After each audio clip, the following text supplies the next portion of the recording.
Apakah hukum bercinta sebelum kahwin? Mana lebih baik, cinta dulu atau kahwin dulu? Bercinta sebelum kahwin.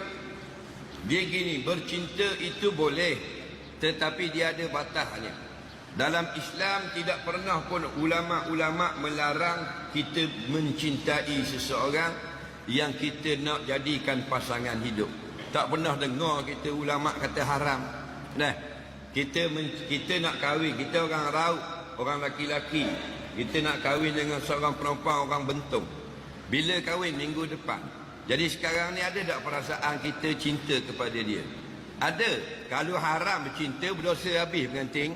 Nah, sebab belum kita kenal, kita dibawa berjumpa. Bila kita dah tengok, kita dah cinta. Kita kenal baru. Kali pertama dipertemukan, contoh orang tua nak tunjuk pasangan, kalau kenang lah, tak kenang sudah, kita pergi rumah Puan pun keluar, kita pun tengok, oh, adakah cinta di situ? Tak, itu baru kenal, bukan cinta. Cinta lambat lagi, 2-3 minggu lagi. Faham? Tu kenal. Oh, kenal. Bila dah kenal, nak baliklah masing-masing. Nak, kalau ada jodoh lah. Nak, lepas tu bertanya khabar, apa khabar? Khabar baik. Esok pula apa khabar? Khabar baik. Hak lelaki pula tanya, buat apa tu? Duduk iring ayam masuk dalam gok. Nah, contoh. Setelah beberapa masa, dia akan rasa suka. Dia rasa suka. 2 hari, 3 hari lepas kenal, dia akan datang suka. Faham? Suka pula lepas kenal. Lepas suka, apa dia? Mak kata molek tunang lepas raya haji ya. Nak, kamu ni belah ni pun setuju dah. Belah ni setuju dah. Nah, lepas suka benda pula. Rasakan kaku. Alah bengong. Kasih. Laki sungguh. Nampak? Dah lepas suka rasa datang kasih. Faham tak lagi? Dah dekat-dekat nak kahwin dah. Sebulan lagi nak kahwin. Tak ada kasih dah, dia marisa.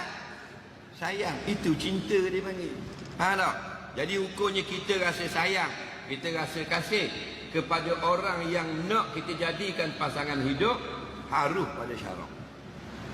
Faham tak lagi? Hukumnya harus.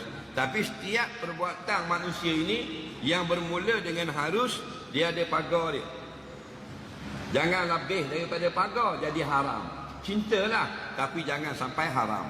Maksudnya, jangan kamu buat yang haram ketika kamu mencintai pasangan kamu. Kena faham situ. Sebab tu dalam Islam, cinta itu harus, yang haram itu couple. Faham? Kerana cinta bukan duduk berdua-dua. Nabi tak pernah larang. Nabi tak kata haram kamu ada rasa sayang pada seseorang. Tak pernah ada hadis itu.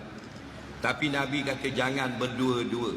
La yakhluwanna ahadukum bimra'atin illa ma'adhi mahram. Tidak boleh, yang ini haram kamu berduaan dengan perempuan atau laki-laki yang belum nikah, melainkan ada ditemani mahram. Itu couple haram, cinta halal. Faham tak lagi? Dia kata kami bercinta Ustaz, kami tidak bertemu. Doktor tu, couple tu bukan maksud bercinta. Couple itu maksudnya bertemu berdua-dua, berjalan berdua, naik motor berdua, naik kereta berdua, pergi klinik cabut gigi berdua. Esok lelaki pula cabut gusi berdua juga. Pergi pasar berdua, pergi perpustakaan library berdua, pergi patah berdua, tengok air terjun berdua, pergi makan deriang berdua. Itu panggil pasangan. Betul tak? Berpasangan bahasa Melayu. Orang putih panggil couple. Tapi Ustaz, kami couple, kami tidak bertemu. Kalau couple tidak bertemu, itu bukan couple. Itu gila babi namanya. Faham? Mana ada couple tak bertemu?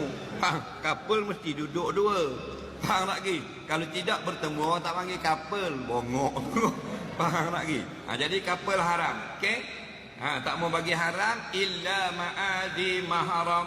Nak keluar dengan tunang sekali ni. Macam mana ustaz? Boleh bawa ayah dia sekali tamu tu. Tunang laki-laki depan bawa rezek, perempuan tunang perempuan belakang, tengah bakal mertua. Faham? Boleh tak? Tak best lah ustaz. Tengok mu nak buat yang haram tu. Betul tak? Bawa ayah.